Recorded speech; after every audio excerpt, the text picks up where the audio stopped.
Joy here. I'm back with part 2 of my list of things that I'm sick of hearing. Now I had to break this into two because my camera was actually running out of memory, so I had to stop, and now I will continue, which sort of explains the abrupt ending of the last video. So, the third thing on my list of things that just shouldn't be said to anyone is using someone's old name or old pronouns. Now, I have talked about names at length in the past, and I probably might do again, but just for now I'm going to explain why that is the epitome of rude. Firstly, it denies current events or past experiences of somebody's gender journey, if you will, and done spitefully, the speaker has outed themselves as a shitty person to be avoided, which sort of a good thing, but we could do with a little badge that says, "Oh, I'm a shithead, ask me how," and we'll know not to engage in conversation that way. But those people don't do that. Done accidentally, on the other hand, requires nothing more than an apology and then move on. People do make mistakes, and that's fine, and everyone in the trans community is willing to put up with that, you know, because people are going to take time to adjust to a transition. It takes us a lot of time to adjust, so yes, it's naturally going to take those around us a lot of time as well. But the issue only arises from deliberate attempts to misgender someone. That's when it becomes a shitty thing to do. Now, for me personally, I'm not just uncomfortable, I'm extremely dysphoric about male labels and roles, and much happier with female ones, despite the fact that they are also not 100% correct. It's more correct than the other. They just suit me better and they feel okay to use. It's a justification that's hard to explain to someone who has never felt that way, even for someone as beautifully articulate as me. Now, those people who use wrong names and pronouns are in effect saying, "Oh, you're not trans, you're not that gender, you're this." Like, they can assume because of certain biological traits that they know someone better than themselves. This is patronising and condescending, obviously. Also, people who use the word "it" to describe a person also fall into this shitbag category. The fourth thing I am sick of hearing is talking about the inevitable, topic of genitals, comes this little gem of a sentence that's usually unrequested. "I could never date a trans person." Now this is harmful for numerous reasons. First of all, it is reductionist. It reduces people to what's in their pants. Never mind personality, authenticity, or biological studies on male and female brains in trans people. This particular argument comes out from TERF lesbians more often than not, who say they won't date men, meaning trans women, but it's also never heard their opinion that they would extend the courtesy to a trans man, not that a trans man in his right mind would want to date a TERF who is anti-trans. It also sees trans people as invalid, as in not worthy of relationship time, which is a really gross way to put someone down. It also passes on a stigma to those who would or do date trans people now. it is sometimes said that it's harder to be the person who is a partner of a trans person than to be trans in and of yourself because of that stigma. It also shows that the person speaking is not open to the possibility of a hypothetical situation that may or may not even arise. And they have exposed themselves as a shitlord, which, again, kind of a good thing, but, you know, in knowing how to avoid assholes, it still doesn't help society as a whole. And of course the last point is that it does create friction and factions between the LGBT plus community, which is an already marginalised part of society. The fifth thing I want to talk about is shitlords who happen across this situation. Now, I could tell you that I'm a woman, or I could tell you that I'm a man. Fine. I might even say that I'm non-binary, gendery, bendery, wiggly, squiggly, and some people will still accept that. I could tell you that I'm a demi-boy or a demi-girl or grey gender or some other obscure new fashioned term for some oddly specific gender identity, which is also fine, and certain people will just accept that.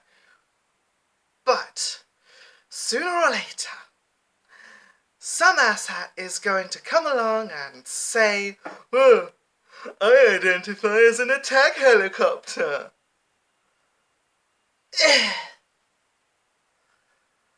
No, that person is a dumbass.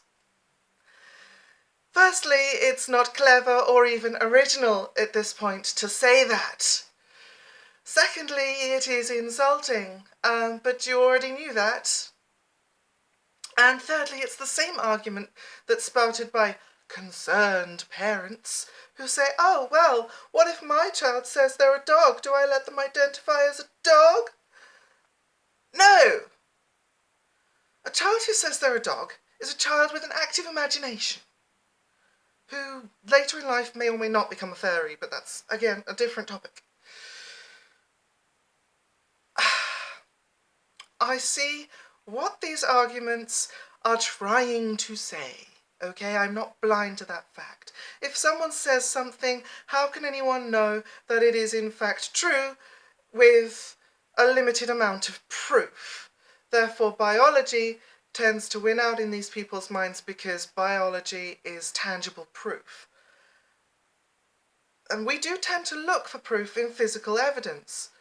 So, for example, a Caucasian young male saying that they identify as an African-American old lady is clearly incorrect, and is used as an argument against the liberal acceptance of just about everything these days.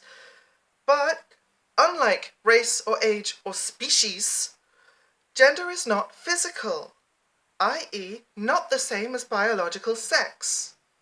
This is the way that the word gender is used. This is the way that identity is formed. Now, comparing those two is a false equivalency.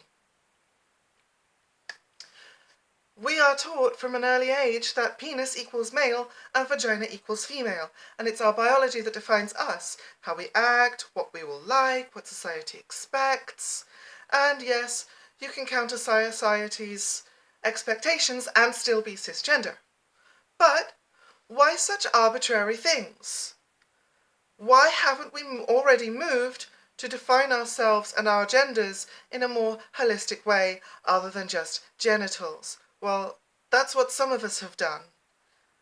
That's not what the people who ask this question have done. Self-discovery is, of course, a deep and difficult and winding process. And not only that, but gender can fluctuate and vary over time within the same person. So undercutting all of that experience with these kinds of condescending comments helps no one and only convinces simple-minded rubes of the speaker's point.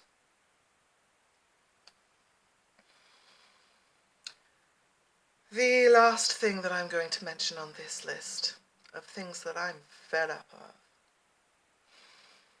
One-word insults. This is usually something that's hurled across a busy street or from the anonymity of a computer screen. Stuff like gay, or queer, or the F slur, or the T slur, or whichever word in choice that person decides to come up with. Now, no, just no, just enough already.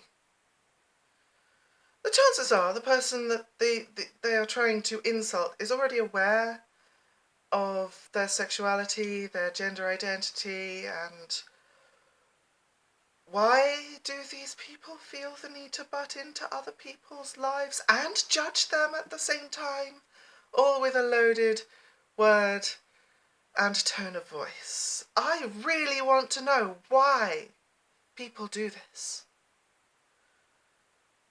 Now, for people reclaiming certain words, yes, that's fair use.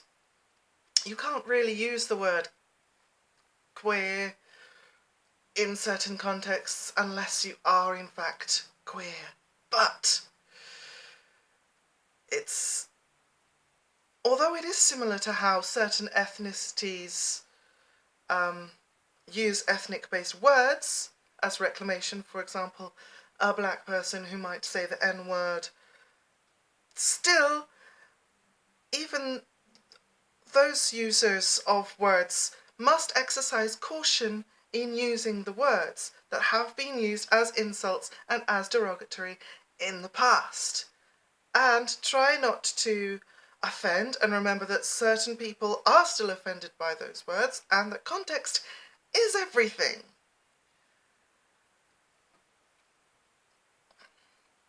All of these things make coming out and existing as trans really fucking difficult, really awkward, just really complicated, and only someone without compassion for other people and empathy for other people can't understand how difficult it is to be trans or gay or any minority at all. I mean, first, there's our own issues that we have to deal with.